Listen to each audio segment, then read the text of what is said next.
Mesdames et messieurs, chers amis, mesdames et messieurs les maires et conseillers municipaux, chers habitants du Val d'Oise, chers amis, mesdames et messieurs, permettez-moi d'abord de vous présenter mes meilleurs vœux, les plus sincères pour 2011.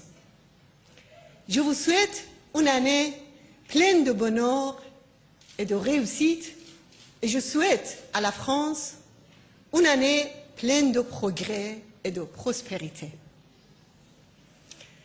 C'est un grand plaisir de me retrouver parmi vous, amis et compagnons infatigables de la résistance. Je vous ai vu pendant toute l'année 2010 aider la résistance.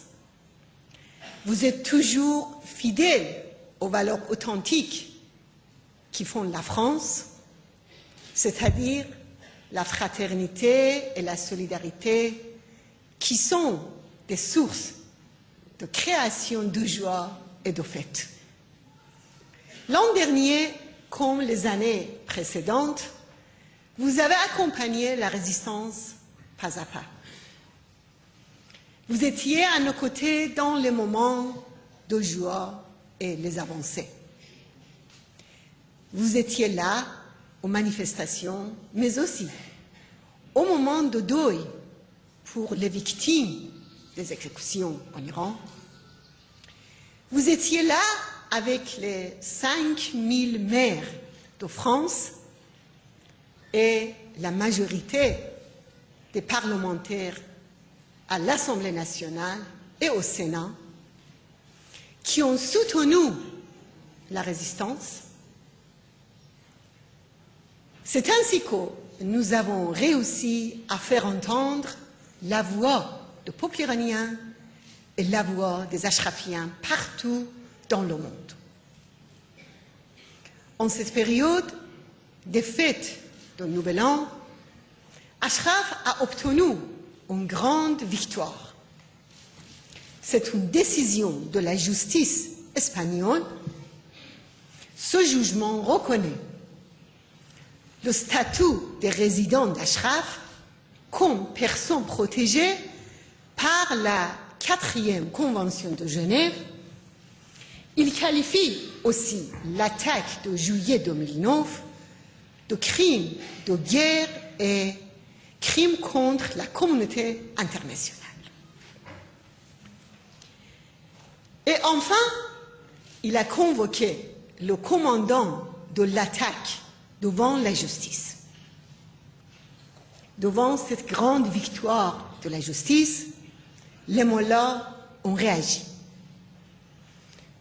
Ils ont lancé une agression contre Ashraf avec des agents recrutés qui jetaient des cocktails Molotov sur les Ashrafiens.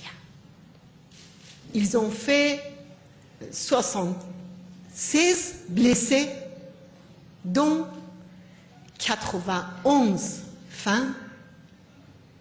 Ils ont montré combien ils ont peur des progrès de la résistance.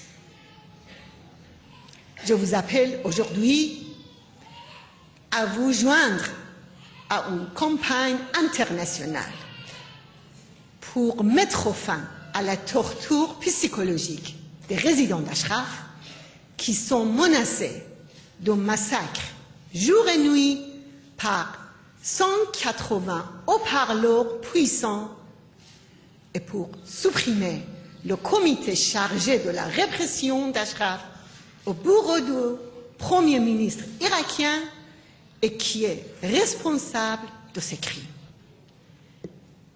La seule mission de ce comité est de menacer et d'attaquer le camp.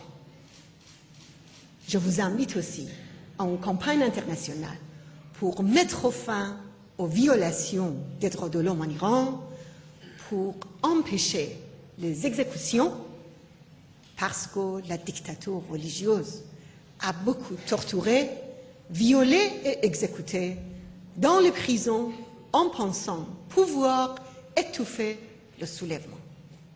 Mais le mouvement des étudiants et les manifestations de décembre ont démontré que les Iraniens ne vont pas abandonner leur exigence de liberté et de renversement des mollahs.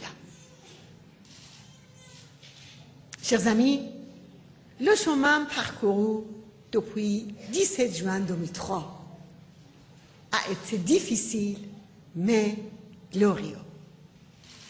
Si un jour le régime et ses alliés ont pensé pouvoir étouffer la flamme de la résistance avec des complots, ils peuvent voir aujourd'hui ce vaste mouvement international qui soutient le mouvement légitime de la résistance dont vous êtes à l'avant-garde.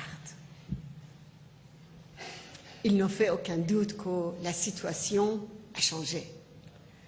Le temps agit contre les mollahs et en faveur de la résistance. Aujourd'hui, la propagande, la diabolisation et les